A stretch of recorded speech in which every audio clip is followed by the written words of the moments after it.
TGF beta pathway.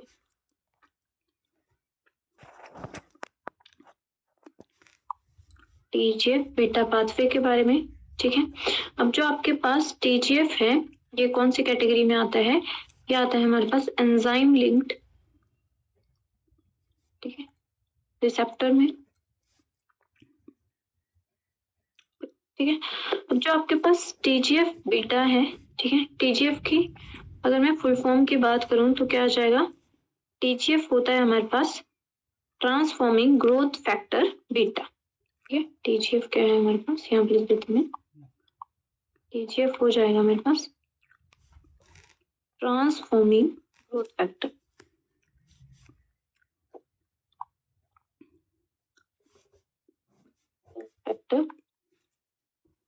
Beta,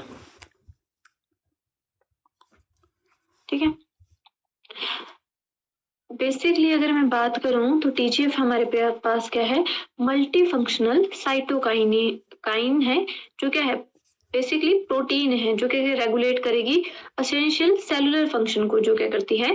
regulate करती है। तो मैंने सिंपल क्या बोला, ये जो मेरे पास टीजीएफ बीटा है वो क्या है?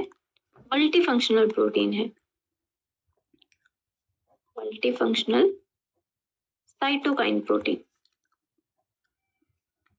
साइटोकाइन प्रोटीन है, ठीक है। और इसका फंक्शन क्या होता है? ये एसेंशियल होती है, ये जरूरी है किसके लिए? सेलुलर फंक्शनिंग के लिए, ठीक है। अगर मैं बात करूं कौन से सेलुलर फंक्शनिंग के लिए, तो क्या हो जाएगा? जैसे प्रोलाइफरेशन होता है, डिफरेंशिएशन होता है, एडहेशन होता है, माइग्रेशन होता है, तो उसमें इन सभी रोल्स में कौन, बेसिकली इन सभी एक्टिविटीज में कौन रोल प्ले करेगा? तो वो प्ले करेगा आपके पास टीजीएफ बीटा, ठीक है। तो इसका जो फंक्शन होता है सेलुलर फंक्शन वो होता है, ठीक है। जैसे आपके पास हो गया प्रोलाइफरेशन, ठीक है, प्रोलाइफरेशन, डिफरेंशिएशन, ठीक है, एडहेशन एंड माइग्रेशन, ठीक है। ये इसके क्या होते हैं? मेन फंक्शन होते हैं, ठीक है।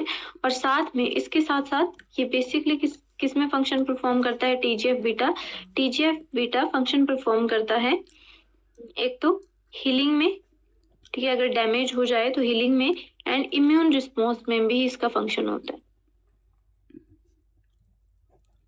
ठीक है।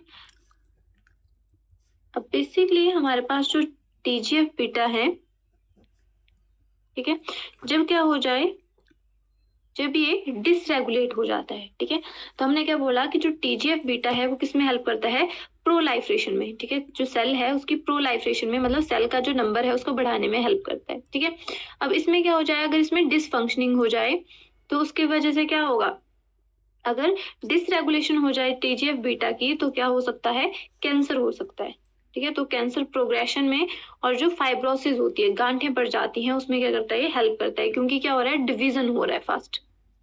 इतनी बात क्लियर है? Yes ma'am. ठीक है। अब जो टीजीएफ बीटा है, ठीक है, वो आपके पास डिफरेंट टाइप के होते हैं। टीजीएफ बीटा 1 है, टीजीएफ बीटा 2 है, एंड टीजीएफ बीटा 3, ठीक है। अब बेसिकली जो टीजीएफ बीटा है वो किसके साथ बाइंड करेगा? रिसेप्टर के साथ बाइंड करेगा और एक्टिवेट कर देगा वो आपके पास अगली सिग्नलिंग को, ठीक है। तो इसको हम स्टडी करते हैं, यहाँ तक समझ आया? Yes ma'am. ठीक है। और मेन फंक्शन इसका जो रहता है जिसके लिए हम इसको स्टडी करते हैं, basically it act as a tumour suppressor, ठीक है। ये क्या करता है? हमारे ट्यूमर को सुप्रेस करने में हेल्प करता है, ठीक है। तो हम क्या पढ़ते हैं कि जब आपके पास टीजीएफ बीटा पाथवे में क्या होती है? डिसफंक्शनिंग हो जाती है, तो उस केस में क्या हो जाएगा? उस केस में हो जाएगा कैंसर, क्लियर? तो इसको हम स्टडी करते हैं अब डिटेल में। तो बेसिकली जो हमारे पास टीजीएफ बीटा है, ये हो गया मेरे पास टीजीएफ बीटा, ठीक है, ट्रांसफॉर्मिंग ग्रोथ फैक्टर बीटा, ठीक है। बेसिकली ये किसके साथ, यहाँ पे इसके पास प्रेजेंट होता है सेरीन, हेरोनिन, आयरोनिन काइनेज रिसेप्टर, ठीक है, जैसे हम पिछला जब हमने आरटी के पाथवे पढ़ा उसमें हम देख रहे थे कि जहाँ पे टायरोसिन था वहां पे फॉस्फोराइलेशन हो रही थी। अब यहाँ पे जहाँ पे सेरीन और थायरोनिन अमाइनो एसिड्स होंगे वहां पे क्या होंगे, रिसेप्टर्स के पास वहां पे क्या होगी, फॉस्फोराइलेशन।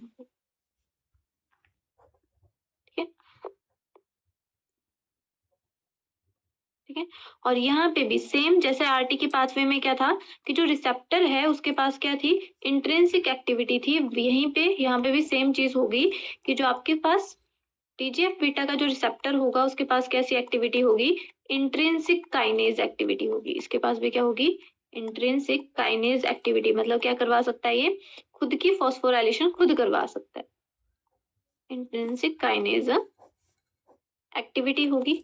ठीक है, और कौन सी साइड पे होगी, इन साइटोप्लाज्मिक साइड पे होगी। ठीक है, कौन सी साइड पे होगी, साइटोप्लाज्मिक साइड पे होगी, या डोमेन बोल सकते हो, ठीक है, कुछ भी बोल सकते हैं।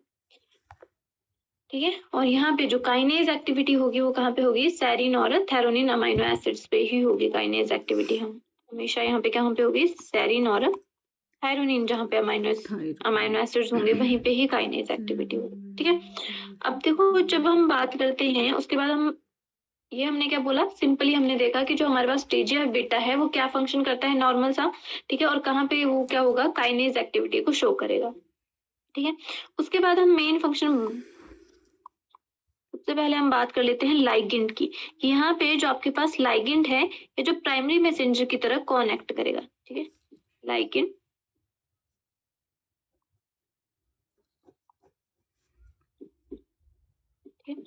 लाइगेंड या प्राइमरी मैसेंजर की तरह कौन एक्ट करेगा, तो यहाँ पे जो लाइगेंड की तरह एक्ट करता है, ठीक है, वो होते हैं आपके पास TGF beta transforming growth factor beta. ठीक है, ये भी क्या करेगा, आपके पास लाइगेंड की तरह एक्ट करेगा। ठीक है, जो क्या करवाएगा, ग्रोथ के लिए रिस्पॉन्सिबल होगा। ठीक है, हो जाएगा मेरे पास ट्रांसफॉर्मिंग, किसकी ग्रोथ के लिए, सेल की ग्रोथ के लिए, ट्रांसफॉर्मिंग ग्रोथ फैक्टर बीटा। ठीक है, ये किसकी तरह काम करेगा, लाइगेंड की तरह काम करेगा। सेकंड हमारे पास जो लाइगेंड की तरह काम करेगा, ये मेरे पास हो गया फर्स्ट। ठीक है, सेकंड जो होगा वो होते हैं हमारे पास bone morphogenic protein, bone morphogenic protein. ठीक है, जिनको हम शॉर्ट में क्या बोल देते हैं, बीएमपी बोल देते हैं। तो यहाँ पे जो बीएमपी है टीजीएफ बीटा में, वो भी किसकी तरह काम करेंगी, रिसेप्टर्स की तरह काम करेंगी। ठीक है, और थर्ड आ गया हमारे पास एक्टिविन। ठीक है, जितने भी हमारे पास एक्टिविन्स हैं, ठीक है, जो एक्टिवेटर्स होते हैं वो भी किसकी तरह काम करेंगे, यहाँ पे लाइगेंड्स की तरह काम करेंगे। ठीक है, अगर मैं यहाँ पे रिसेप्टर्स की बात करूं टीजीएफ बीटा में, एक तो हमने लाइगेंड की बात करी, लाइगेंड को जो रिसीव करेगा उसको हम क्या बोल देते हैं, रिसेप्टर बोल देते हैं। तो यहाँ पे बेसिकली 3 रिसेप्टर प्रेजेंट होते हैं। ठीक है, फर्स्ट मेरे पास आ जाएगा टाइप 1, टाइप 2 और टाइप 3। तो यहाँ पे जो टाइप 1 है, ये जो फर्स्ट मेरे पास आएगा, यहाँ पे आ जाएगा सेकंड, और यहाँ पे आ जाएगा थर्ड। ठीक है, तो फर्स्ट को मैं क्या बोल दूंगी, रिसेप्टर 1। ठीक है, सेकंड आ जाएगा मेरे पास रिसेप्टर 2, ठीक है, और थर्ड मेरे पास आ जाएगा रिसेप्टर 3। ठीक है, अब बेसिकली हमारे पास जो रिसेप्टर 1 है वो कभी भी लाइगेंड के साथ बाइंड नहीं करता है। तो receptor 1 never binds with ligand, never binds with ligand. ठीक है, लाइगेंड के साथ ये बाइंड नहीं करेगा। वहीं पे अगर मैं रिसेप्टर 2 की बात करूं तो वो क्या करेगा, बाइंडिंग शो करेगा। ठीक है, और जो आपके पास रिसेप्टर 3 है वो सिर्फ कुछ ही केसेस में प्रेजेंट होता है। ठीक है, तो ओनली या फिर रेयरली प्रेजेंट। सिंपल हमारे पास जो मेनली जो फंक्शन है, जो बाइंडिंग का काम करता है लाइगेंड के साथ, वो कौन करता है, सेकंड रिसेप्टर करता है। क्लियर है? ठीक है, यस मैम। अब देखो जो हमारे पास ये जो 2 हैं, ठीक है, जो मेरे पास रिसेप्टर नंबर 1 है जो कभी बाइंडिंग नहीं करेगा, और जो रिसेप्टर नंबर 2 है जो क्या करेगा, बाइंडिंग करेगा। ठीक है, ये जो मेरे पास दोनों हैं इनको हम बोल देते हैं मैंडेटरी रिसेप्टर, क्योंकि ये आपको मेम्ब्रेन के ऊपर मिलेंगे ही मिलेंगे। ठीक है, जब भी टीजीएफ बीटा के पाथवे की हम बात करेंगे तो ये जो दोनों हैं, ठीक है। R1 और R2 इनको हम बोल देते हैं मैंडेटरी रिसेप्टर, क्योंकि हमें मिलते हैं हमेशा, मैंडेटरी रिसेप्टर। ठीक है। और जो R3 है वो कई केसेस में प्रेजेंट हो भी सकता है और नहीं भी हो सकता है। ठीक है, तो ये रेयरली प्रेजेंट होता है, इसलिए इसको रेयर रिसेप्टर भी बोल देते हैं। ठीक है, तो मैंडेटरी हमारे पास कौन से हो जाएंगे, R1 और R2। क्यों होंगे मैंडेटरी, क्योंकि यही क्या करेंगे, आगे की जो रेगुलेशन है, आगे की जो एक्टिविटी है उसको परफॉर्म कर पाएंगे। इतनी बात क्लियर है? Yes ma'am. ठीक है, अब हम डायग्रामेटिकली देखते हैं। ये होगी मेरी प्लाज्मा में। ठीक है, ये हो गया प्लाज्मा मेम्ब्रेन का एक्सोप्लाज्म। ठीक है, ये है मेरी प्लाज्मा मेम्ब्रेन। ठीक है, और ये हो गया मेरे पास साइटोप्लाज्म। ठीक है, अब यहाँ पे जो आपके पास TGF बीटा है, वहां पे भी आपके पास वो कैसा है, सेल सरफेस रिसेप्टर है। तो यहाँ पे भी क्या होगा, जो लाइगेंड होगा वो एक्सोप्लाज्मिक डोमेन की साइड पे क्या करेगा, एक्सोप्लाज्मिक डोमेन की साइड पे ही बाइंड करेगा, क्योंकि सेल सरफेस रिसेप्टर की बात कर रहे हैं। ठीक है, तो ये मेरे पास क्या आ गया, ये मेरे पास आ गया रिसेप्टर 2। ठीक है, अब जो रिसेप्टर 2 है, ठीक है, क्योंकि हमने क्या पढ़ा कि जो रिसेप्टर 2 है वही क्या करेगा, उसकी ही क्या होती है, यहाँ पे रिसेप्टर 2 किसकी फॉर्म में, जब ये डाइमेरिक फॉर्म में है। ठीक है, ऐसे डाइमेरिक फॉर्म में है। ठीक है, तो रिसेप्टर 2 आपके पास कैसा है, यहाँ पे अभी ये इनएक्टिव है, क्योंकि इसके साथ लाइगेंड बाइंडर नहीं किया है। ठीक है, वैसे ही मेरी मेम्ब्रेन में क्या होंगे, बहुत सारे रिसेप्टर्स होंगे। मान लो ये मेरे पास क्या है, रिसेप्टर 1 भी प्रेजेंट होगा सेल मेम्ब्रेन में। ठीक है, ये मान लो ये मेरे पास क्या है, R1 है। ठीक है, ये भी कैसे होंगे, इनएक्टिव होंगे। और क्या हो सकता है, R3 भी हो सकता है, रिसेप्टर 3 हो भी सकता है और नहीं भी हो सकता है। इतनी बात क्लियर है? पर जो भी होंगे वो कैसे होंगे, इनएक्टिव होंगे, जब तक क्या होगा, कोई भी लाइगेंड बाइंडर नहीं किया होगा। क्लियर है इतना? अब जब हमारे पास क्या आ गया, लाइगेंड आ गया। ठीक है, अब हमने क्या बोला कि लाइगेंड की तरह कौन एक्ट कर सकता है, TGF बीटा भी कर सकता है। ठीक है, ट्रांसफॉर्मिंग ग्रोथ फैक्टर बीटा भी कर सकता है। उसके बाद अगर मैं यहाँ पे बोन मॉर्फोजेनिक प्रोटीन्स की बात भी कर सकती हूँ। ठीक है, तो मान लो मेरे पास यहाँ पे जो लाइगेंड है वो कौन है, यहाँ पे जो लाइगेंड है वो कौन है, TGF बीटा है।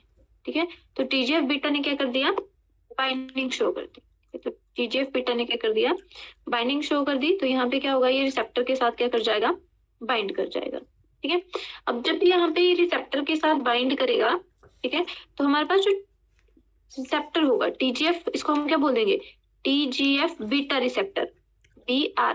ठीक है, TGF बीटा रिसेप्टर क्यों बोला, क्योंकि किसको रिसीव कर रहा है, ये रिसीव कर रहा है TGF को।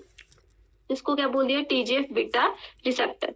तो यहाँ पे जो TGF बीटा रिसेप्टर है उसका जो ये वाला है, ठीक है, ये आपके पास है साइटोप्लाज्म में, साइटोप्लाज्मिक डोमेन के में इसके पास क्या होती है, कैटालिटिक एक्टिविटी होती है। ठीक है, हमने क्या बोला है, इसके पास कैसी प्रॉपर्टी है, यहाँ पे हमने लिखा था कि इसके पास इंट्रिंसिक प्रॉपर्टी होगी। ठीक है, इसके पास क्या होगी, इंट्रिंसिक काइनेज एक्टिविटी होगी, किसके पास, रिसेप्टर के पास। ठीक है, तो ये उसका रिसेप्टर हो गया, that is the TGF beta receptor. ठीक है, अब इसके पास क्या है, कैटालिटिक प्रॉपर्टी है, इंट्रिंसिक मतलब खुद की फॉस्फोराइलेशन करवा सकता है ये। इतनी बात क्लियर है? Yes ma'am. ठीक है, तो यहाँ पे हमारे पास क्या होगा, सिंपली अब ये क्या करेगा, मेरे पास ये वाला जो रिसेप्टर है, ठीक है, ये वाला जो रिसेप्टर है वो क्या करवाएगा, ऑटोफॉस्फोराइलेशन। ये इसकी फॉस्फोराइलेशन करवा देगा और ये इसकी फॉस्फोराइलेशन करवाएंगे। बट फॉस्फोराइलेशन कौन सी साइड पे करवाएंगे, यहाँ पे जो अमाइनो एसिड्स होंगे वो या तो टेरिन होगा या थेरोनिन होगा। ठीक है, सेम यहाँ पे भी फॉस्फोराइलेशन क्या होगी, या तो S पे होगी या तो T पे होगी। समझ आई बात है? ठीक है, अब जैसे ही यहाँ पे क्या होगी, काइनेज एक्टिविटी होगी, तो क्या हो जाएगा, मेरे पास जो रिसेप्टर है जो इनएक्टिव फॉर्म में था अब कैसा हो जाएगा, अब वो हो जाएगा एक्टिव। क्लियर है? ठीक है, यस मैम। अब ये जो आपके पास R1 है, हमने क्या बोला है कि जो हमारे पास R1 रिसेप्टर होता है वो कैसा रहता है, नेवर बाइंड विद लाइगेंड। ठीक है, ये हमारे पास जो लाइगेंड है उसके साथ बाइंडिंग शो नहीं करता है।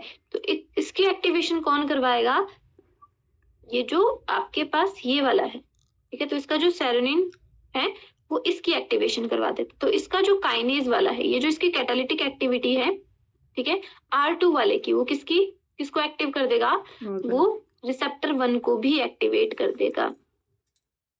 इतनी बात क्लियर है? तो ये जब एक दूसरे के साथ ज्वाइन कर जाएंगे तो ये भी क्या हो जाएगा, जो पहले इनएक्टिव था अब कैसा हो जाएगा, एक्टिव हो जाएगा। इतनी बात क्लियर है? Yes ma'am. ठीक है, तो मेरे पास ऐसे बन गया। ठीक है, ये हो गई मेरी प्लाज्मा मेम्ब्रेन। ठीक है, अब ये हो गया मेरे पास रिसेप्टर। ठीक है, डाइमराइजेशन मतलब दोनों इकट्ठे हैं, और ये मेरे पास R1 भी दोनों इकट्ठे हैं। ठीक है, तो ये मेरे पास क्या है, R2 है। ठीक है, और ये मेरे पास क्या है, R1 है। ठीक है, दोनों की डाइमराइजेशन हो गई है और दोनों की फॉस्फोराइलेशन भी हो गई है। ठीक है, और यहाँ पे भी इनकी भी फॉस्फोराइलेशन हुई है। ठीक है, इनकी फॉस्फोराइलेशन किसने करवाई है, इनके काइनेज ने इनकी फॉस्फोराइलेशन करवा दी है। ठीक है, अब इनकी फॉस्फोराइलेशन जब हो गई, यहाँ पे जो फॉस्फोराइलेशन होगी वो कहाँ पे हो गई, सेरिन और थेरोनिन साइड पे हो जाएगी। इनकी भी सेम। ठीक है, तो यहाँ पे सेरिन और थेरोनिन अमाइनो एसिड जहाँ पे होंगे वहां पे क्या हो जाएगी, फॉस्फोराइलेशन हो जाएंगी। और जैसे फॉस्फोराइलेशन हो गई तो ये भी मेरे पास एक्टिव हो जाएगा और ये भी मेरे पास क्या हो जाएगा, एक्टिव हो जाएगा। इतनी बात क्लियर है? Yes ma'am. ठीक है, अब देखो जो हमारे पास यहाँ पे अब हमारा जो साइटोप्लाज्म है, ठीक है, ये आप समझ गए, ये मेरे पास क्या है, बाहर वाली साइड है, तो ये क्या हो गया, एक्सोप्लाज्म हो गया। ये मेरे पास प्लाज्मा मेम्ब्रेन हो गई और ये मेरे पास है साइटोप्लाज्म। ठीक है, तो साइटोप्लाज्मिक साइड पे हमारे पास प्रेजेंट होती है स्मेड प्रोटीन। ठीक है, हमारे पास क्या प्रेजेंट होती है, SMAD3 प्रोटीन होती है, जो किस फॉर्म में होती है, इनएक्टिव फॉर्म में होती है। ठीक है, अब बेसिकली जो स्मेड होती है वो आर स्मेड। ठीक है, इसको हम क्या बोल देते हैं, और इसको और हम बोलते हैं आर स्मेड। आर स्मेड मतलब रेगुलेटरी स्मेड। ठीक है, अब ये जो हमारे पास आर स्मेड है, ठीक है, इसके पास बाइंडिंग साइट होती है जिसको हम बोलते हैं MH2। तो यहाँ पे लिख दिया मैंने, MH2 बाइंडिंग साइट होती है। ठीक है, अब ये जो आपके पास MH2 बाइंडिंग साइट है, जब क्या होगी, इसकी फॉस्फोराइलेशन होगी। ठीक है, फॉस्फोराइलेशन में किसका यूज होगा, ATP का। और साथ में यहाँ पे इनकी क्या हुई थी, फॉस्फोराइलेशन हुई थी काइनेज एक्टिविटी की वजह से। तो ये जो फॉस्फेट है वो इसकी क्या करवा देगा, MH2, इसका जो MH2 है उसके फॉस्फेट के साथ क्या कर जाएगा, बाइंड कर जाएगा। जैसे ही बाइंडिंग होगी तो ये भी क्या हो जाएगा, एक्टिव हो जाएगा। तो हमारे पास SMAD3 क्या हो जाएगा, एक्टिव हो जाएगा। पहले कैसा था, जो इनएक्टिव था, अब क्या हो गया, वो एक्टिव हो गया। क्लियर है बात? Yes ma'am. ठीक है, अब देखो, अब हम क्या बोल रहे हैं, हमने सिर्फ इतनी सी बात बोली, ये मेरे पास प्लाज्मा मेम्ब्रेन है, इसके साइटोप्लाज्मिक साइट पे क्या हो रहा है, मेरे पास स्मेड एक्टिवेट हो रही है। जैसे मेरे पास एक स्मेड एक्टिवेट हुई, वैसे मेरे पास क्या होगी, दूसरी स्मेड एक्टिवेट हो जाएगी। ठीक है, SMAD3 और दोनों SMAD3, ठीक है, SMAD3 और SMAD3 दोनों क्या हो जाएंगी, एक्टिवेट हो जाएंगी। ठीक है, मतलब इनका क्या बन जाएगा, डाइमराइजेशन हो गई।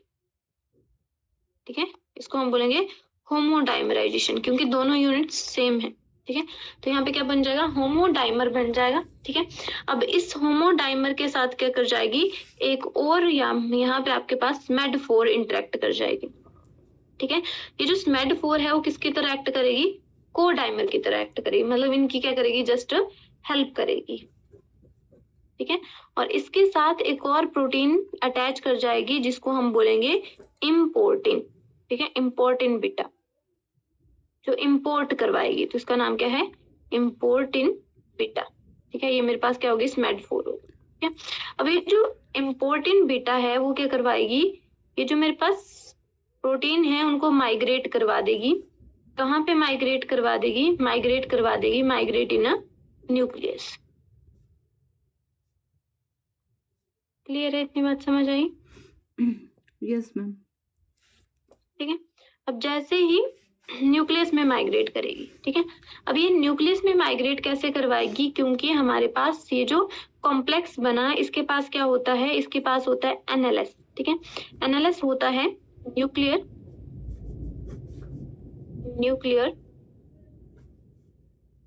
लोकेलाइजिंग सिग्नल। ठीक है। इसकी वजह से क्या होगा, ये हमारे पास कहाँ पे माइग्रेट कर जाएगी, न्यूक्लियस के पास माइग्रेट कर जाएगी, और न्यूक्लियस के अंदर जहाँ पे आप क्या होगा, ये मान लो ये न्यूक्लियस के अंदर क्या कर गई, माइग्रेट कर गई। ठीक है। और न्यूक्लियस में जहाँ पे क्या होगा, ट्रांसक्रिप्शन फैक्टर होंगे। ठीक है, TF मतलब ट्रांसक्रिप्शन फैक्टर, उन ट्रांसक्रिप्शन फैक्टर को क्या कर देगी, रेगुलेट कर देगी। और ये जो ट्रांसक्रिप्शन फैक्टर हैं वो आगे क्या करेंगे, जीन एक्सप्रेशन शो करेंगे। जैसे ही जीन एक्सप्रेशन होगा तो हमारी सेल क्या कर जाएगी, रिस्पॉन्स कर जाएगी। ठीक है। तो यहाँ पे जो ट्रांसक्रिप्शन फैक्टर होता है दैट इज द PAI1। ठीक है। तो बेसिकली इसका क्या फंक्शन है, देखो अब ये काम कैसे कर रहा है आपके पास, जो TGF बीटा है वो क्या करवा देता है, वो करवाता है एपोप्टोसिस। ठीक है, मतलब ये जो ट्रांसक्रिप्शन फैक्टर है, ठीक है, वो किसको सिग्नल देगा, वो सिग्नल देता है एपोप्टोसिस का। ठीक है, एपोप्टोसिस का मतलब क्या होता है, जिसको हम क्या बोल देते हैं, प्रोग्राम्ड सेल डेथ, या फिर सिंपल क्या बोल देते हैं, सेल डेथ। मान लो मेरे पास कोई सेल है, ठीक है, तो हर सेल का क्या होता है, स्पेसिफिक लाइफ स्पैन होता है, या फिर इसके पास क्या होगी, टीलोमेरेज एक्टिविटी होगी। ठीक है, टीलोमेरेज एक्टिविटी, टीलोमेरेज एक्टिविटी। ठीक है, अब ये जो टीलोमेरेज एक्टिविटी है, ये मेरे पास सेल है। ठीक है, सेल में क्या है, यहाँ पे मेरे पास क्रोमोसोम्स है। ठीक है, इनका जो अपर वाला पार्ट है, ठीक है, इनका जो एपेक्स होता है, यहाँ पे होती है टीलोमेरेज एक्टिविटी। ठीक है, ये एक्टिविटी क्या बताती है कि मेरे पास ये जो सेल है वो कितनी बार डिवाइड कर सकता है। ठीक है, जितनी बार, मान लो सेल ने एक बार डिवाइड किया तो टीलोमेरेज की जो एक्टिविटी होती है एंजाइम की, वो धीरे धीरे कम होती जाती है, जैसे जैसे मेरी सेल क्या करती है, डिवाइड करती है। तो मेरी सेल क्या करती है, कुछ लिमिट तक ही क्या करेगी, लिमिट तक ही डिवीजन करेगी, उसके बाद क्या हो जाएगी, लिमिट तक क्या करेगी, डिवीजन करेगी। उसके बाद उसकी जो टीलोमेरिक एक्टिविटी है वो क्या हो जाएगी, खत्म हो जाएगी। लिमिट डिवीजन करेगी, उसके बाद उसकी टीलोमेरिक एक्टिविटी क्या हो गई, खत्म हो जाएगी। जब उसकी टीलोमेरिक एक्टिविटी खत्म हो जाएगी तो वो फर्दर डिवाइड नहीं कर पाएगी। ठीक है, और सम टाइम जब उसका पूरा लाइफ स्पैन खत्म हो जाएगा तो उसका जो साइटोप्लाज्म है वो भी धीरे धीरे क्या होने लग जाएगा, ड्रेन होने लग जाएगा, खत्म होने लग जाएगा, सेल मेम्ब्रेन डिग्रेड होने लग जाएगी। ठीक है, और अल्टीमेटली क्या हो जाएगी, सेल डेथ, है ना, ये प्रोसेस होती है। ठीक है, तो ये हमारे पास क्या करता है, जो TGF बीटा पाथवे है वो एपोप्टोसिस करवाता है। ठीक है, तो बेसिकली ये क्या करवाएगा, ये जो जीन एक्सप्रेशन होगा, इसका जीन एक्सप्रेशन क्या होगा, एपोप्टोसिस। ठीक है, सेल डेथ करवा देगा। ठीक है, तो बेसिकली अगर ये सेल डेथ करवा रहा है टाइम टू टाइम, ठीक है, तो ये किससे प्रिवेंट करेगा, हमें कैंसर से प्रिवेंट करेगा। इसीलिए बोला जाता है कि अगर क्या हो जाए, मैं एक स्टेटमेंट लिखती हूँ, लॉस ऑफ फंक्शनल एक्टिविटी। ठीक है, अगर जो TGF बीटा है वो अपनी फंक्शनल एक्टिविटी को क्या कर देता है, लॉस कर देता है, लॉस ऑफ फंक्शनल एक्टिविटी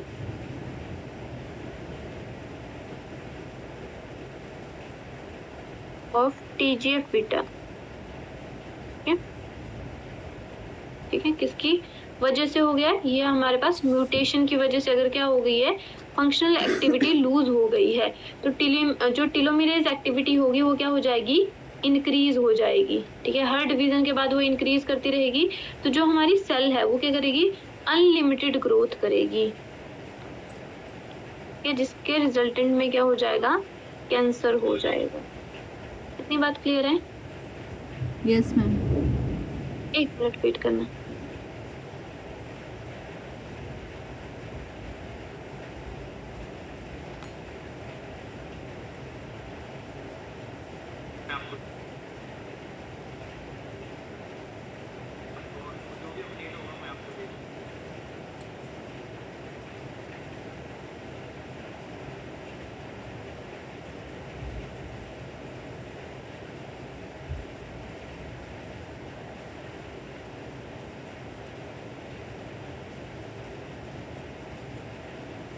एक मिनट अंबिका जी वेट करना ना। Yes ma'am.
इतनी बात क्लियर है आपको?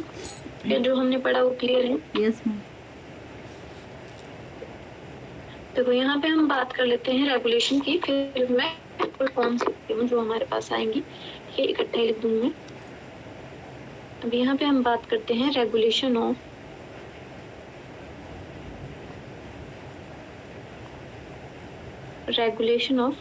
TGF beta pathway.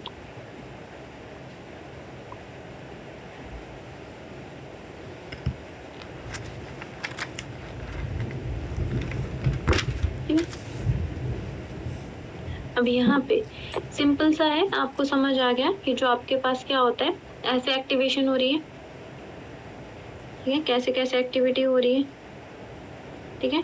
तो आपके पास कोस्मेड है, ठीक है, कोस्मेड कौन सा है, स्मेड 4 है, ठीक है। तो स्मेड क्या होता है, इनएक्टिव होता है साइटोप्लाज्म में, जब वो एक्टिव हो जाता है तो रेगुलेटरी की तरह काम करेगा, जो क्या करेगा अदर स्मेड को, ठीक है, एक स्मेड क्या करेगा, स्मेड और दोनों, जब दो स्मेड क्या होंगे जो एक्टिवेट हो जाएंगे तो डाइमर बना लेंगे, उनके साथ जो स्मेड 4 है वो क्या करेगा, को रेगुलेटरी प्रोटीन और कोस्मेड की तरह एक्ट करेगा, इनके साथ एक और प्रोटीन बाइंड कर जाएगी जिसको हम बोलते हैं इम्पोर्टिन बीटा।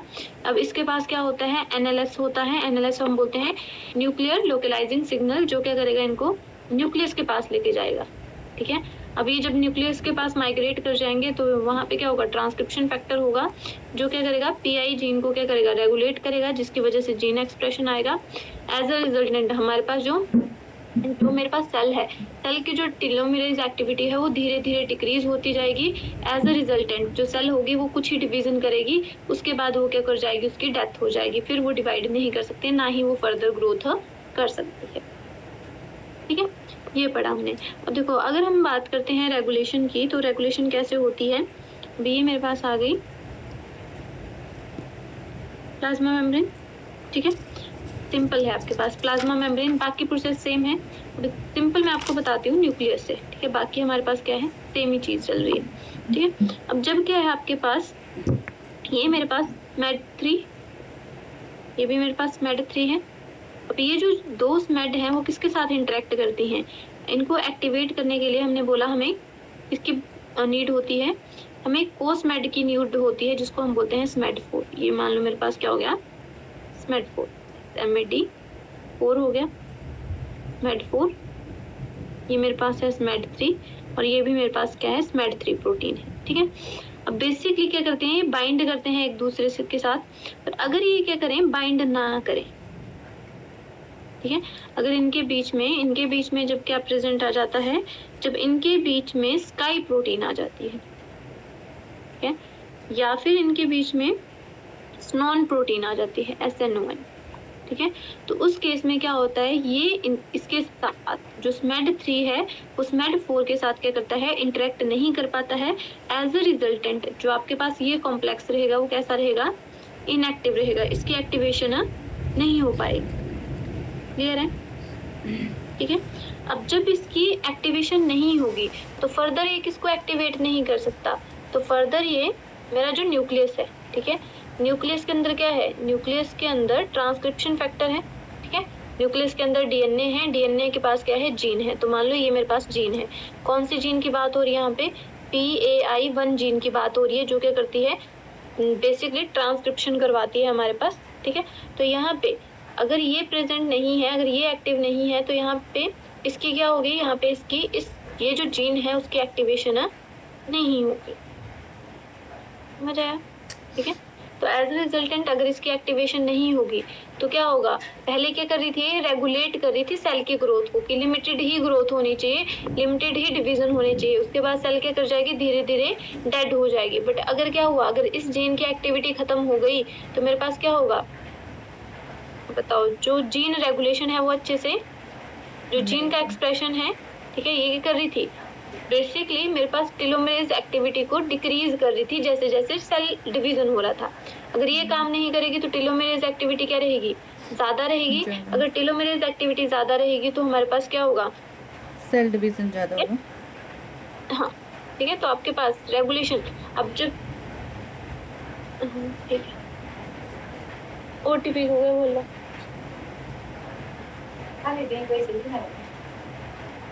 ठीक है,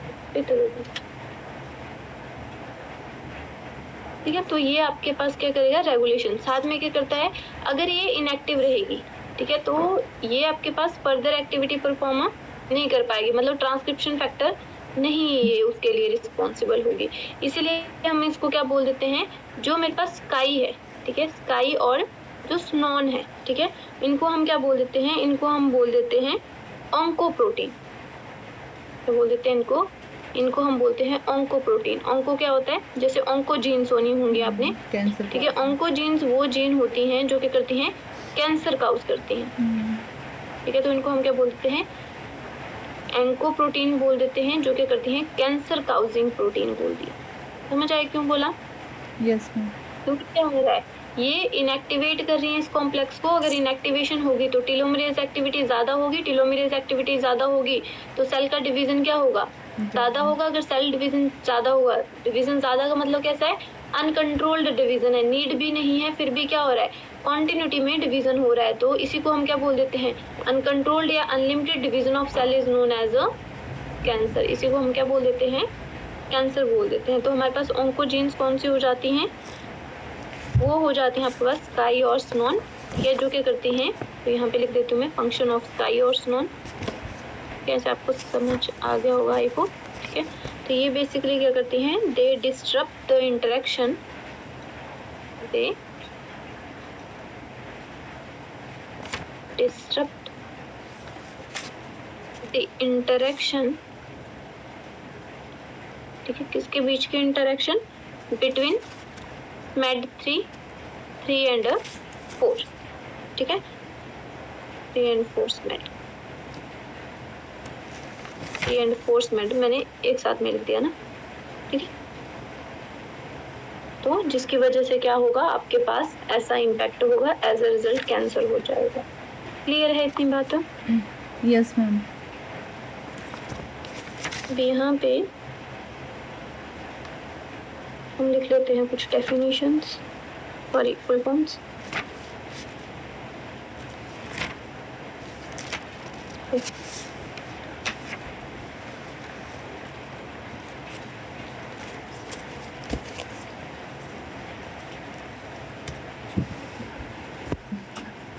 ये यहाँ पे हम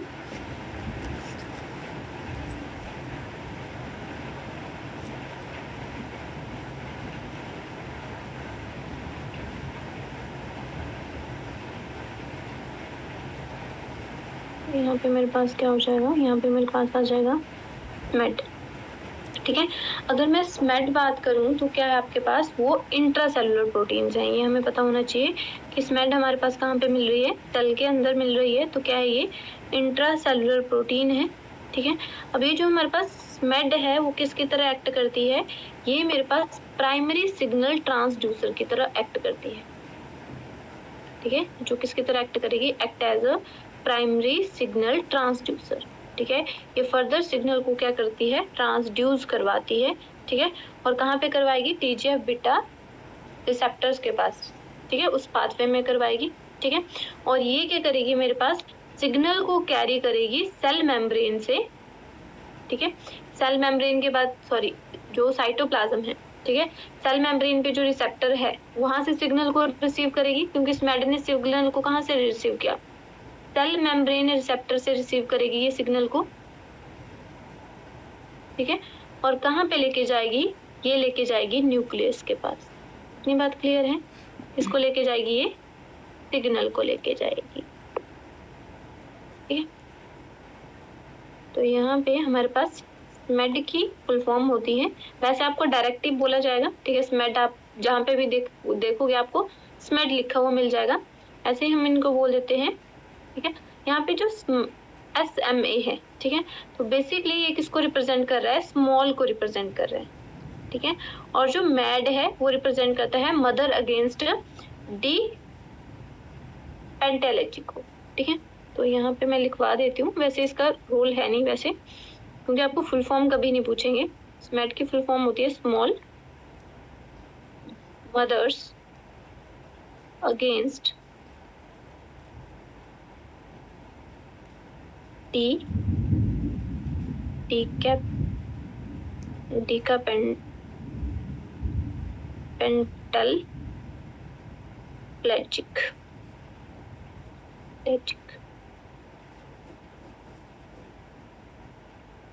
क्लियर है इतनी बात?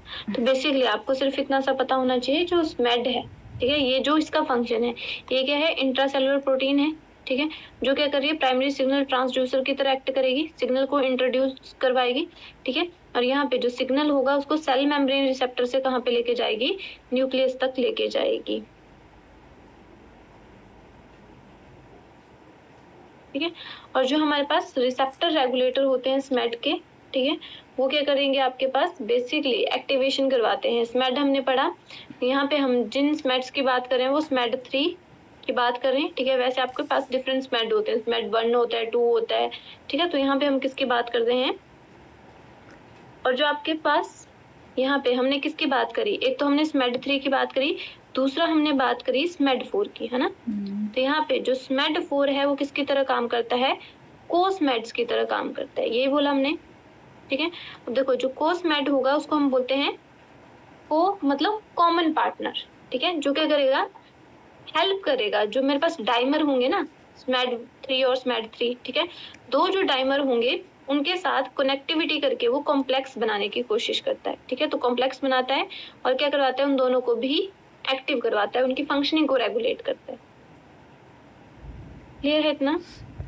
Yes ma'am. ठीक है, तो बेसिकली किसके साथ, ठीक है, किसको एक्टिवेट करेगा, एक्टिवेटेड आर स्मेड, जो हमारे रेगुलेटरी स्मेड होते हैं। रेगुलेटरी स्मेड कौन से होते हैं, स्मेड 3, ठीक है, और मिलके क्या करते हैं, ये कॉम्प्लेक्स बनाते हैं, यही पढ़ा हमने, स्मेड 3 और स्मेड 4 मिलके क्या बनाएंगे, कॉम्प्लेक्स बनाएंगे, और ये जो कॉम्प्लेक्स है वो कहाँ पे एंटर कर जाएगा, फिर वो एंटर कर जाएगा न्यूक्लियस के पास,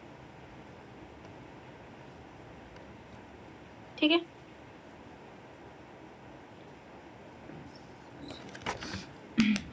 के बाद हम बात करते हैं, हमारे पास नेक्स्ट हमने पढ़ा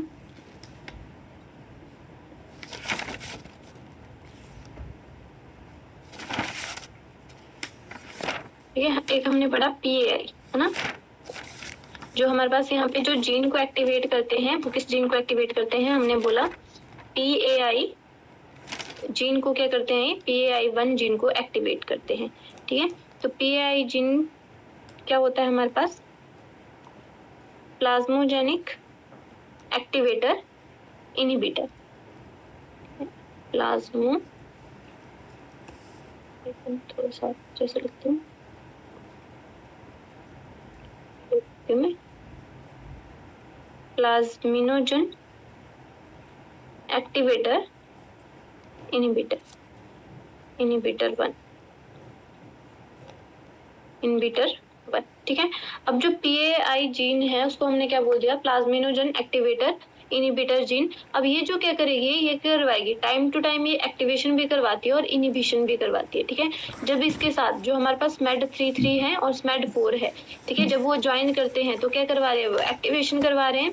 जब ये क्या करेंगे, बेसिकली जो रेगुलेशन होता है, ठीक है, वो लिमिटेड मैनर में होता है, कि हमें क्या होना चाहिए, ऐसा भी नहीं हो कि हमारी जो बॉडी है उसमें सेल की ग्रोथ ही ना हो, डिवीजन ना हो, ऐसा भी नहीं होना चाहिए, और ऐसा भी नहीं होना चाहिए कि क्या हो, अनलिमिटेड डिवीजन हो जाए, ठीक है। तो ये जो हमारे पास प्लाज्मिनोजन एक्टिवेटर इनहिबिटर है, तो उस केस में क्या होता है, हमारे पास स्मेड आई अटैच कर जाता है। जब स्मेड आई अटैच कर जाएगा तो क्या करवाएगा, इसकी फंक्शनिंग को थोड़ा सा इनहिबिट करवा देता है। क्लियर है? Yes ma'am.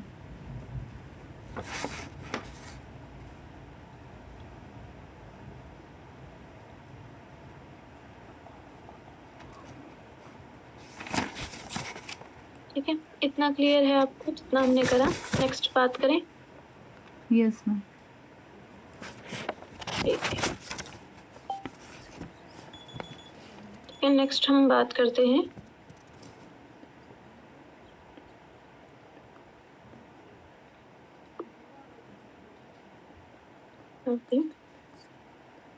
अब हम बात करेंगे जैक-स्टैट, ठीक है, पाथवे की, और हम बात करेंगे इंट्रासेलुलर रिसेप्टर की, ठीक है। अभी तक जो हमने पढ़े वो कैसे थे, सारे सेल सरफेस रिसेप्टर थे, मतलब जितने भी रिसेप्टर्स थे वो कैसे थे, ट्रांसमेम्ब्रेन प्रोटीन से हमारी प्लाज्मा मेम्ब्रेन में प्रेजेंट थे। ठीक है, तो पहले मैं बात कर लेती हूँ आपके पास check stat pathway.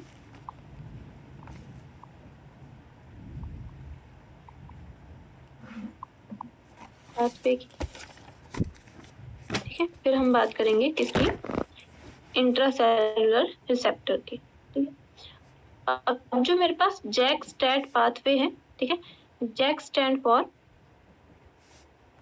Genus kinase, Janus kinase. ठीक है, और ये जो मेरे पास जैक है वो क्या करवाएगा, देखो काइनेज एंजाइम है, ठीक है, जहां पे भी काइनेज लगा तो क्या करेगा, वो काइनेज है तो एंजाइम है, एंजाइम है तो क्या करवा देगा, फॉस्फोराइलेशन करवा देगा। ठीक है, और यहाँ पे जैक स्टैट पाथवे में जो फॉस्फोराइलेशन होगी वो कहाँ पे होगी, अब यहाँ पे जो फॉस्फोराइलेशन होगी वो कहाँ पे होगी, टायरोसिन पे। ठीक है, ये हमारे पास क्या है, टायरोसिन काइनेज है। ठीक है, मेरे पास टायरोसिन काइनेज। ठीक है, अब देखो जब हमने क्या पढ़ा था, जब हमने रिसेप्टर्स पढ़े थे तो हमने पढ़े थे 2 टाइप के रिसेप्टर्स, ऐसे रिसेप्टर्स जिनके पास क्या होते हैं, इंट्रिंसिक एंजाइमेटिक एक्टिविटी होती है, और एक जो रिसेप्टर्स होते हैं, देखो हमने क्या बोला था जब हमने रिसेप्टर्स पढ़े थे, ठीक है, तो हमने क्या बोला था कि जो हमारे पास रिसेप्टर्स होते हैं वो 2 टाइप के होते हैं। ठीक है, एक ऐसे रिसेप्टर्स होते हैं जिनके पास क्या होते हैं, अपने पास खुद के पास क्या होती है, इंट्रिंसिक एंजाइमेटिक एक्टिविटी होती है। ये बात करी थी हमने, जैसे हमने आरटीके में देखा, ठीक है, हमने तो उसमें क्या हो रहा था, वो खुद ही क्या करवा रहे थे, क्रॉस एक तो क्या कर रहे थे, वो क्रॉस फॉस्फोराइलेशन करवा रहे थे और ऑटो फॉस्फोराइलेशन करवा रहे थे, और रिसेप्टर के पास, यहाँ पे था रिसेप्टर, ये मेरी प्लाज्मा मेम्ब्रेन हो गई, तो यहाँ पे रिसेप्टर के खुद के पास क्या था, काइनेज एक्टिविटी थी, है ना, तो इनको हम बोल देते हैं इंट्रिंसिक काइनेज रिसेप्टर। ठीक है, कि जिनके पास क्या है, इंट्रिंसिक काइनेज रिसेप्टर, जिनके पास क्या है, अपने पास काइनेज एक्टिविटी है, एंजाइम लिख दिया मैंने, सॉरी। ठीक है, काइनेज रिसेप्टर। ठीक है, और दूसरा जो टाइप होता है हमारे पास वो होते हैं एसोसिएटेड रिसेप्टर। एसोसिएटेड रिसेप्टर वो रिसेप्टर होते हैं जिनके पास खुद के पास तो काइनेज एक्टिविटी नहीं है, मतलब ये जो मेरे पास रिसेप्टर है इसके खुद के पास काइनेज एक्टिविटी नहीं है, बट ये क्या करेगा, किसी ऐसी प्रोटीन या किसी ऐसी चीज के साथ ज्वाइन कर जाएगा जिसकी क्या होगी, जिसकी काइनेज एक्टिविटी होगी, तो इसके साथ क्या कर जाएगा, ये बाइंड कर जाएगा। क्लियर है, तो जब हम बात करते हैं जैक स्टैट पाथवे की, तो जो हमारे पास जैक स्टैट पाथवे है वो किसका एग्जांपल है, ये हमारे पास है एसोसिएटेड रिसेप्टर का। ठीक है, इसमें हम किसके बारे में स्टडी कर रहे हैं, एसोसिएटेड रिसेप्टर के बारे में, कि जहां पे वो जो रिसेप्टर जिनके पास क्या है, खुद की फॉस्फोराइलेशन है, या जो खुद की जो काइनेज एक्टिविटी है वो नहीं है, बट ये क्या करेंगे, किसी ऐसे प्रोटीन या ऐसे मॉलिक्यूल के साथ ज्वाइन कर जाएंगे जिनकी क्या होगी, फॉस्फोराइलेटेड एक्टिविटी होगी।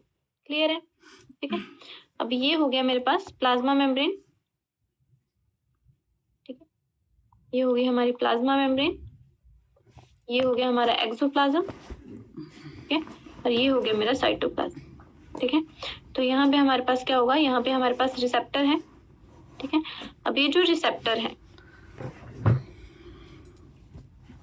ठीक है, तो इसके पास क्या है, receptor do not have intrinsic kinase activity. ठीक है, तो इसके पास क्या है, इंट्रिंसिक खुद के पास काइनेज एक्टिविटी नहीं है, यहाँ पे इंट्रिंसिक काइनेज एक्टिविटी क्या है, एब्सेंट है, एक्टिविटी इसके पास क्या है, एब्सेंट है। ठीक है, तो बेसिकली जो इसका साइटोप्लाज्मिक डोमेन होगा, साइटोप्लाज्मिक डोमेन कौन सा होता है, जो साइटोप्लाज्म की साइड पे होता है, इसको हम बोलते हैं साइटोप्लाज्मिक डोमेन। ठीक है, अब ये जो साइटोप्लाज्मिक डोमेन होगा वो क्या कर जाएगा, एक ऐसे मॉलिक्यूल के साथ बाइंड कर जाएगा जिसकी काइनेज एक्टिविटी होगी, और इस मॉलिक्यूल को हम क्या बोल देते हैं, मॉलिक्यूल किसका बना होगा, ये प्रोटीन का, क्योंकि मैक्सिमम जो प्रोटीन होती है वो एंजाइम की तरह एक्ट करती है। ठीक है, इसको हम बोल देते हैं जैक। ठीक है, जैक क्या हो गया, जेनस काइनेज हो गया। अब ये जो जेनस काइनेज है इसकी कैसी एक्टिविटी है, ये किसकी तरह एक्ट करेगा, टायरोसिन काइनेज की तरह एक्ट करेगा, मतलब जहां पे रिसेप्टर पे कौन सा क्या दिखेगा इसको, जहां पे रिसेप्टर में, ठीक है, जहां पे रिसेप्टर में क्या होगा, टायरोसिन प्रेजेंट होगा वहां पे क्या करवा देगा, ये फॉस्फोराइलेशन करवा देगा। इतनी बात क्लियर है? ठीक है। Yes ma'am. तो बेसिकली अब यहाँ पे भी हम किसकी बात कर लेते हैं, यहाँ पे भी हम दो चीजों की बात कर लेते हैं। एक तो हम बात कर लेते हैं लाइगेंड की, कि लाइगेंड की तरह इनमें कौन एक्ट करेगा। ठीक है, तो जैक एंड स्ट्रैट पाथवे में जो लाइगेंड की तरह एक्ट करते हैं वो है आपके पास, फर्स्ट आ जाएगा मेरे पास एरिथ्रोपोइटिन। ठीक है, एरिथ्रोपोइटिन क्या होता है आपके पास, ब्लड बनाता है। सुना है आपने? एरिथ्रोपोइसिस क्या होता है? Blood formation. ठीक है, आरबीसीज की फॉर्मेशन। ठीक है, तो जो एरिथ्रोपोइटिन हार्मोन होगा वो किसकी फॉर्मेशन करेगा, आरबीसीज की। इसको हम इपो बोल देते हैं शॉर्ट में। ठीक है, आरबीसीज की फॉर्मेशन करेगा। ठीक है, साथ में इंटरल्यूकिन्स, ठीक है, जो इंटरफेरॉन्स प्रोटीन बनाती हैं। ठीक है, इंटरल्यूकिन्स 2 वो भी लाइगेंड की तरह काम करेंगी। पॉलीपेप्टाइड हॉर्मोन्स जो होंगे, ठीक है, पॉलीपेप्टाइड हार्मोन वो भी किसकी तरह काम करेंगे, लाइगेंड की तरह काम करेंगे। इस जैसे हमारे पास पॉलीपेप्टाइड हार्मोन कौन कौन से हो गए, जैसे अगर मैं प्रोलैक्टिन की बात करती हूँ, ठीक है, तो प्रोलैक्टिन क्या है हमारे पास, पॉलीपेप्टाइड हार्मोन है। ठीक है, जैसे हमारे पास ग्रोथ हार्मोन्स हो गए एक्सेट्रा। ठीक है, आपको पता है प्रोलैक्टिन किसमें हेल्प करता है, मिल्क प्रोडक्शन। हाँ, ठीक है, तो बेसिकली ये जो हार्मोन्स होंगे, ये जो सारी चीजें हैं, ठीक है, वो किसमें हेल्प करेंगी, यहाँ पे लाइगेंड की तरह एक्ट करेंगी। क्लियर है? तो ये हम शुरू करते हैं। ये होगी हमारी प्लाज्मा मेम्ब्रेन। ठीक है, अब प्लाज्मा मेम्ब्रेन के पास क्या है, प्लाज्मा मेम्ब्रेन के पास है रिसेप्टर। ये हो गया इसका रिसेप्टर। ठीक है, अब यहाँ पे रिसेप्टर के पास बाहर वाली साइड पे क्या होती है, लाइगेंड बाइंडिंग डोमेन। ठीक है, तो यहाँ पे क्या होगा, मेरे पास जो लाइगेंड है वो क्या कर जाएगा, बाइंड कर जाएगा। मान लो ये जो मेरे पास लाइगेंड है वो कौन सा है, एरिथ्रोपोइटिन है, इपो है। इपो मतलब एरिथ्रोपोइटिन है। ठीक है, जब ये क्या कर गया, इसके साथ बाइंड कर गया। ठीक है, अब यहाँ पे ये क्या मेरे पास टीएमवी मतलब ट्रांस मेम्ब्रेन डोमेन है ना, ये हमने पढ़ा है, सब में पढ़ रहे हैं हम। ये क्या है हमारे पास, प्लाज्मा मेम्ब्रेन है। ठीक है, बाहर वाली साइड हमारे पास हो जाएगा एक्सोप्लाज्म, अंदर वाली साइड क्या हो जाएगा, साइटोप्लाज्म। जो बाहर वाली साइड पे डोमेन होता है उसको हम बोल देते हैं एक्सोप्लाज्मिक डोमेन। ठीक है, या फिर हम इसको क्या बोलते हैं, लाइगेंड बाइंडिंग डोमेन बोल देते हैं। जो मेम्ब्रेन के बीच में डोमेन प्रेजेंट होता है उसको हम बोल देते हैं ट्रांस मेम्ब्रेन डोमेन। और जो आपके पास साइटोप्लाज्म वाली साइड पे जो डोमेन प्रेजेंट होता है उसको हम क्या बोल देते हैं, साइटोप्लाज्मिक डोमेन बोल देते हैं, है ना। ठीक है, अब देखो सिंपल है, जब क्या कर जाएगा, लाइगेंड बाइंड कर जाएगा। ठीक है, तो सिंपल मेरे पास जो ये जो रिसेप्टर होता है वो सिंगल होता है, मतलब यहाँ पे ये जो ट्रांस मेम्ब्रेन प्रोटीन है वो कितनी बार स्पैन कर रहा है, 1 टाइम स्पैन कर रहा है, तो कितने हेलिक्स बनाएगा, एक ही अल्फा हेलिक्स बनाएगा। ठीक है, तो ये यहाँ पे सिंगल पास है। ठीक है, अगर मैं सिंपल टर्म्स में बोलूँ तो क्या है, ये मेरे पास मोनोमर है। ठीक है, सिंगल यूनिट है। ठीक है, अब जब क्या होगा, लाइगेंड बाइंडिंग होगी। ठीक है, तो लाइगेंड बाइंडिंग होगी तो उस टाइम पे क्या हो जाएगा, डाइमराइजेशन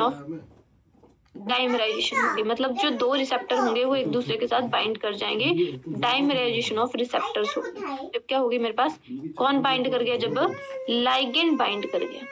ठीक है, तो जब लाइगेंड बाइंडिंग हो गई तो उस केस में क्या होगा, लाइगेंड बाइंडिंग होगी तो डाइमराइजेशन ऑफ रिसेप्टर्स हो जाएगी। जो मेम्ब्रेन में अलग अलग तो जो दो रिसेप्टर्स थे अब वो क्या हो जाएंगे, एक दूसरे के पास आ जाएंगे और क्या बना देंगे, डाइमर की फॉर्मेशन कर देंगे।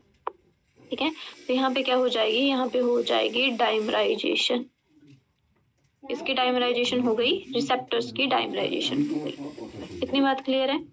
ठीक है, अब जब रिसेप्टर्स की डाइमराइजेशन हो गई, ये मेरी मेम्ब्रेन है, इसको मैं थोड़ा एक्सटेंड कर देती हूँ। ठीक है, अब जब क्या हो रहा है, रिसेप्टर्स की डाइमराइजेशन हो गई, कब हो गई, जब लाइगेंड क्या कर गए हैं, बाइंड कर गए हैं। ये मेरे पास लाइगेंड बाइंड कर गया, यहाँ पे भी क्या कर गया है, लाइगेंड बाइंड कर गया। ठीक है, अब यहाँ पे जो मेरे पास डाइमराइजेशन हुई है, यहाँ पे मेरे पास कौन आएगा, यहाँ पे मेरे पास आ जाएगा जैक, और यहाँ पे भी जैक। जैक कहाँ पे होता है, साइटोप्लाज्म में होता है। ठीक है, साइटोप्लाज्मिक साइड पे होता है। किस फॉर्म में होता है, इनएक्टिव फॉर्म में होता है। ठीक है, जैसे ही डाइमराइजेशन होती है, ठीक है, डाइमराइजेशन होती है, वैसे ही क्या होता है, जो जैक है उसको एक्टिवेशन का सिग्नल मिलता है और वो जाके क्या करता है, जो रिसेप्टर है यहाँ पे जैक के पास क्या है, जैक के पास काइनेज एक्टिविटी है, इसके पास क्या है, काइनेज एक्टिविटी है, और इसके पास भी कैसी है, काइनेज एक्टिविटी है। पहले कैसे होते हैं, वो इनएक्टिव होते हैं, पर जैसे ही किसके साथ इंटरेक्ट करेंगे, जैसे ही ये रिसेप्टर के डाइमर के साथ इंटरेक्ट करेंगे तो ये क्या हो जाएंगे, एक्टिव हो जाएंगे। अब क्या हो जाएंगे, ये एक्टिव हो जाएंगे, और अगर जैसे ही एक्टिव होंगे तो इनकी क्या है, डाइमराइजेशन एक्टिविटी है। तो यहाँ पे देखो, यहाँ पे मैं आगे समझा देती हूँ आपको।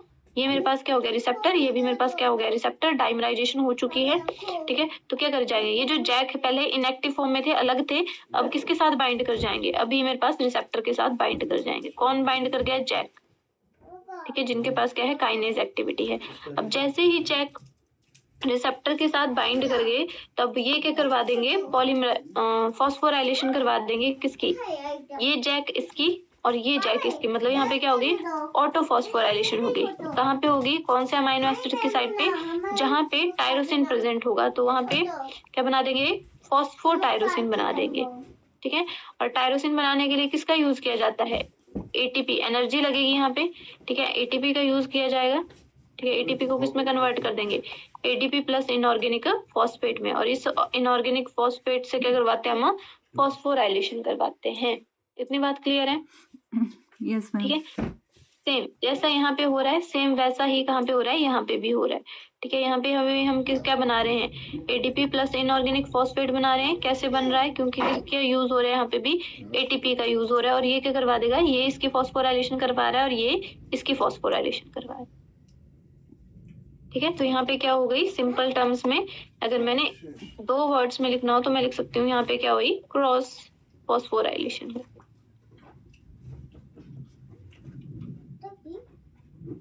है ना, ठीक है। अब जब क्रॉस फॉस्फोराइलेशन हो गई तो मैं इसको थोड़ा, हमारी मेम्ब्रेन को हम थोड़ा सा एक्सटेंड कर देते हैं, ठीक है। अब 4th स्टेप में क्या होगा, जैसे ही इनकी क्या हो गई, क्रॉस फॉस्फोराइलेशन हो गई, ये मेरे पास क्या है, रिसेप्टर्स हैं, डाइमराइजेशन हुई है, ठीक है। इनके पास क्या है, लाइगेंड प्रेजेंट है, ये भी लाइगेंड, ये भी लाइगेटेड है, ठीक है। अब जैसे ही इनकी क्या हुई, इनके पास क्या था, जैक प्रोटीन थी, ठीक है, जिसने क्या करवा दिया, ऐसे फॉस्फोराइलेशन करवा दी। इसके पास भी जैक है, इसने इसकी फॉस्फोराइलेशन करवा दी और इसने इसकी फॉस्फोराइलेशन करवा दी, ठीक है। अब जब ये फॉस्फोराइलेटेड हो गए तो क्या करेंगे, अपने अपने जो रिसेप्टर्स हैं वहां पे, जहां पे भी टायरोसिन होगा उसकी क्या करवा देंगे, फॉस्फोराइलेशन करवा देंगे। मतलब यहाँ पे क्या हो रही है, ऑटो फॉस्फोराइलेशन हो रही है, जैसा हमने पहले पढ़ा था, सेम वैसा ही हो रहा है। क्या हो रही है यहाँ पे, ऑटो फॉस्फोराइलेशन,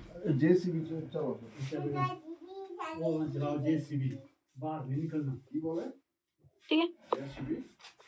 अब यहाँ पे जब ऑटो फॉस्फोराइलेशन हो गई, उसके बाद यहाँ पे हमारे पास प्रेजेंट होता है स्टैट, ठीक है। तो यहाँ पे मेरे पास क्या प्रेजेंट है, स्टैट प्रेजेंट है। स्टैट कहाँ पे प्रेजेंट होता है, साइटोप्लाज्म में होता है। किस फॉर्म में होता है, इनएक्टिव फॉर्म में होता है। तो यहाँ पे मेरे पास क्या प्रेजेंट है, स्टैट प्रेजेंट है, ठीक है। साइटोप्लाज्म में बहुत ज्यादा स्टैट होते हैं, ठीक है। तो हमारे पास स्टैट किस फॉर्म में है, इनएक्टिव फॉर्म में है, ये भी किस फॉर्म में है, इनएक्टिव फॉर्म में, ठीक है। अब जो हमारे पास क्या होगा, जो स्टैट है उसके पास प्रेजेंट होता है SH2 डोमेन, ठीक है। और आपको क्या पता है, हमने पढ़ा है कि जो हमारा SH2 डोमेन है वो किसके साथ बाइंड कर जाता है, फॉस्फोटायरोसिन, ठीक है। वाई पे मतलब ये क्या बन गया मेरे पास, फॉस्फोटायरोसिन। टायरोसिन की फॉस्फोराइलेशन हो गई है तो क्या बन गया, ये फॉस्फोटायरोसिन, ठीक है। तो जो SH2 डोमेन है वो किसके साथ बाइंड कर जाता है, फॉस्फोटायरोसिन के साथ बाइंड कर जाता है, ठीक है। जैसे ये फॉस्फोटायरोसिन के साथ क्या करेगा, SH2 डोमेन बाइंड करेगा तो क्या हो जाएगी, इनकी एक्टिवेशन हो जाएगी। क्लियर है, ठीक है। अब जब हमारे पास दोनों स्टैट एक्टिव हो जाएंगे, ठीक है। अब मेरे पास क्या आ गया, दोनों स्टैट एक्टिवेट हो गए, ठीक है। पहले कैसे थे, ये इनएक्टिव थे, पर जैसे इनकी क्या हुई, फॉस्फोराइलेशन हुई तो दोनों स्टैट क्या हो गए, एक्टिवेट हो गए। तो स्टैट, दोनों स्टैट मिल गए आपस में, ठीक है। ये स्टैट और ये स्टैट, ठीक है, दोनों स्टैट मिल गए तो क्या बना दिया इन्होंने बना दिया मेरे पास स्टैट डाइमर। इसकी फॉर्मेशन कर दी इनको, डाइमराइजेशन हो गई तो क्या बना दिया इन्होंने, डाइमर बना दिया, ठीक है। अब ये जो स्टैट डाइमर है वो कहाँ पे माइग्रेट कर जाएगा, ये माइग्रेट कर जाएगा न्यूक्लियस में, क्योंकि इस टैड टाइमर के पास क्या होता है, न्यूक्लियस लोकेलाइजिंग साइट प्रेजेंट होती है, ठीक है, जो किसको लोकेलाइज करेगा, न्यूक्लियस की साइट को लोकेलाइज करेगा, ठीक है। अब जैसे ही वो न्यूक्लियस में एंटर करेगा तो क्या करेगा, वो जीन फैक्टर को, ट्रांसक्रिप्शन फैक्टर को एक्टिवेट करेगा। एज अ रिजल्टेंट हमारे पास क्या आ जाएगा, रिस्पॉन्स आ जाएगा, ठीक है। जैसे फॉर एग्जाम्पल अगर मैंने किसकी बात करी थी, मान लो मेरे पास जो लाइगेंड है वो एरिथ्रोपोइटिन है, ठीक है, तो ऐसी सिग्नलिंग होगी इसमें, और एज अ रिजल्टेंट क्या होगा, एरिथ्रोपोइटिन की फॉर्मेशन, मतलब जो आरबीसीज हैं, तो हमारा जो रेड बोन मैरो है वो किसकी फॉर्मेशन करना शुरू कर देगा, सेल्स की, रेड ब्लड सेल्स की फॉर्मेशन करना शुरू कर देगा। इतनी बात क्लियर है? Yes ma'am. ठीक है, तो ऐसे ही हमारे पास क्या चलती है, एक्टिवेशन चलती है। क्लियर है इतनी बात अब? ठीक है, स्टैट की फुल फॉर्म लिखवा देती हूँ मैं यहाँ पे आपको, ठीक है। तो यहाँ पे अगर हम स्टैट की बात करते हैं तो स्टैट हमारे पास क्या हो जाता है, स्टैट है हमारे पास signal transducers and activators of transcription, activators of, नाम से पता लग रहा है ट्रांसक्रिप्शन, ये किसको एक्टिवेट करवाएगा, ट्रांसक्रिप्शन को एक्टिवेट करवाएगा, ठीक है, मतलब उस जीन को एक्टिवेट करवाएगा जो क्या करेगी, अगर मेरे पास एरिथ्रोपोइटिन का सिग्नल आया है तो वो क्या करवा देगी, एरिथ्रोपोइसिस करवा देगी बोन मैरो में, ठीक है, मतलब अब क्या होगा, आरबीसी की प्रोडक्शन होने लग जाएगी। क्लियर है? Yes ma'am. ठीक है, तो ऐसे हमारे पास क्या होती है, ये हमारे पास फंक्शन करता है, ठीक है। तो आज के लिए इतना ही, कल हम बात करेंगे इसकी रेगुलेशन की, ठीक है। उसके बाद हम बात करेंगे हमारे पास इंटरसेलुलर रिसेप्टर्स की, और एक छोटा सा टॉपिक रहता है हमारे पास जिसमें हम क्या पढ़ेंगे, बैक्टीरिया के पास जो 2 कंपोनेंट सिग्नलिंग सिस्टम होता है बैक्टीरिया में, उसकी बात करेंगे, फिर हमारा ये टॉपिक क्या हो जाएगा, खत्म हो जाएगा। यस क्लियर है? तो मैम। कल तक कोशिश करूंगी कि खत्म हो जाए। हाँ जी मैम। मैम मैं भी घर आई थी तो शायद इस बार मैं सेट का एग्ज़ाम दूंगी, तो मैं अच्छा सोच रही थी कि उस लेवल की तैयारी कर लेते हैं।